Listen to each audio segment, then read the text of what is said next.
Օգնեք մեզ հասկանալ, թե ինչից ենք զրկում մեր երեխային, երբ ինչ-ինչ պատճառներով բաց ենք թողնում նախադպրոցական կրթության փուլը։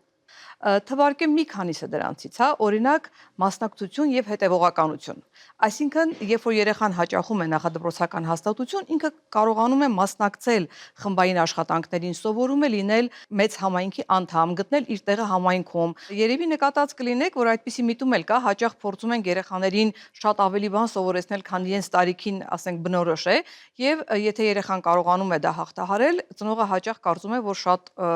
մեծ նվաճումներ է ունենում, բայց դրա կողքին կան այնպիսի հմտություններ, որոնց վրա պետք է ուշադրություն դարձնել։ Ինչպիսիք են, ասենք, ինքնասպասարկումը, հա? Ավելի կարևոր է, որ կոշիկների քուղերը կապել իմանա, քան օրինակ